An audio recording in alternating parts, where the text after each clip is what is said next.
Assalamualaikum warahmatullahi wabarakatuh. Perkenalkan, saya Umi Asana dari program studi Taris Ilmu Pengetahuan Sosial semester 5B.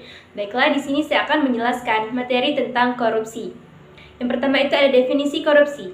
Secara teoritis, kata korupsi berasal dari bahasa Latin yaitu corruptio corrumper, yang artinya busuk, rusak, mewayahkan, memutar balik atau menyogok. Sedangkan secara umum, korupsi adalah tingkah laku individu yang menggunakan wewenang dan jabatan guna menguruk keuntungan pribadi yang merugikan kepentingan umum dan negara. Jadi, korupsi merupakan gejala salah pakai dan salah urus dari kekuasaan demi keuntungan pribadi terhadap sumber-sumber kekayaan negara dengan menggunakan wewenang dan kekuatan formal, misalnya dengan alasan hukum dan kekuatan senjata untuk memperkaya diri sendiri. Kemudian selanjutnya ada faktor penyebab korupsi. Tindakan korupsi tidak terjadi begitu saja. Ada beberapa faktor yang menyebabkan tindakan korupsi. Secara umum, faktor penyebab korupsi terdiri dari dua macam, yaitu faktor internal dan juga faktor eksternal. Yang pertama, faktor internal. Faktor internal merupakan faktor pendorong korupsi dari dalam diri yang dapat dirinci menjadi yang pertama ada aspek perilaku individu dan yang kedua ada aspek sosial. Kemudian yang kedua, faktor internal. Faktor eksternal yaitu pemicu perilaku korupsi yang disebabkan oleh faktor di luar diri perilaku, yaitu seperti yang pertama ada aspek sikap masyarakat terhadap korupsi, kemudian yang kedua ada aspek ekonomi, yang ketiga ada aspek politis, dan yang keempat ada aspek organisasi. Kemudian materi selanjutnya tentang bentuk-bentuk korupsi. Perbuatan tindak pidana korupsi kerap menjadi masalah bagi pejabat maupun pihak swasta.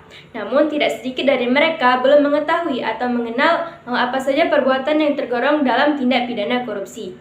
Setidaknya ada 6 jenis kelompok tindak pidana korupsi yang diatur dalam Undang-Undang Nomor 31 Tahun 1999.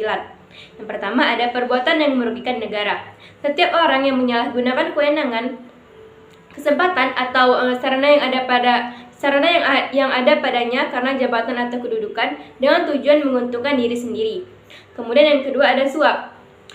Suap itu merupakan semua bentuk tindakan pemberian uang atau menerima uang yang dilakukan oleh siapapun, baik itu perseorangan atau badan hukum.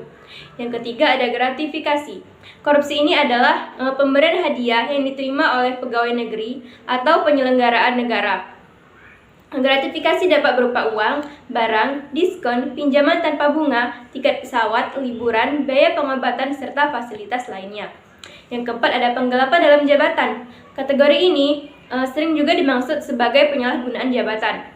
Yang kelima ada pemerasan. Merupakan tindakan yang dilakukan oleh pegawai negeri atau penyelenggaraan negara untuk menguntungkan diri sendiri atau orang lain secara melawan hukum atau dengan menyalahgunakan kuasaannya dengan memaksa seseorang memberi sesuatu, membayar atau menerima pembayaran dengan potongan atau mengerjakan sesuatu bagi dirinya sendiri.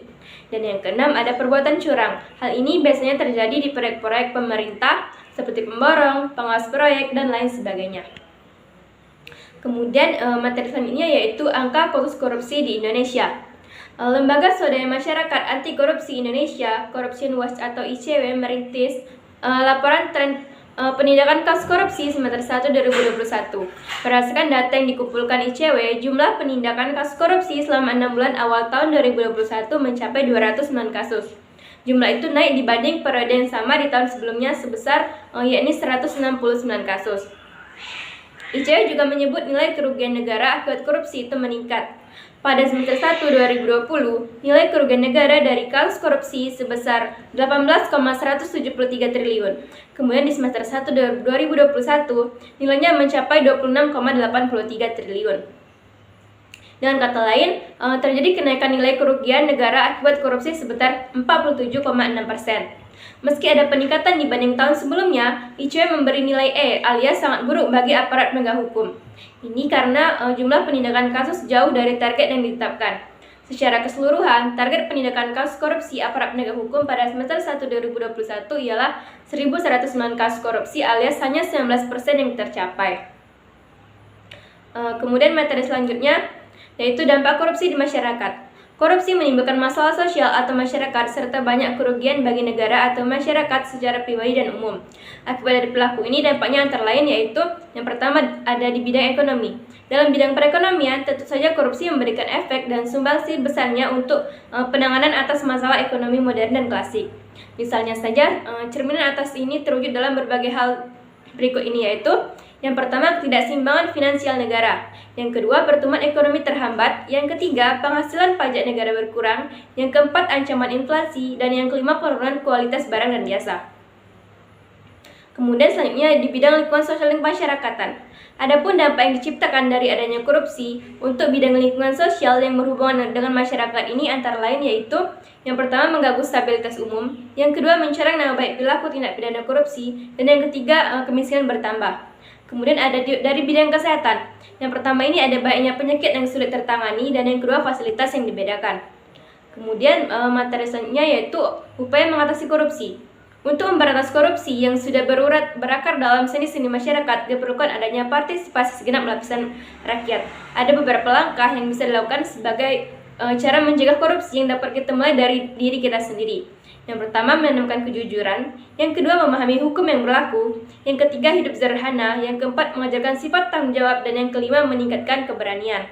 Baiklah, itulah penjelasan materi dari saya. Lebih kurangnya saya mohon maaf. Saya akhiri. Wabillahi taufiq wal hidayah. Wassalamualaikum warahmatullahi wabarakatuh.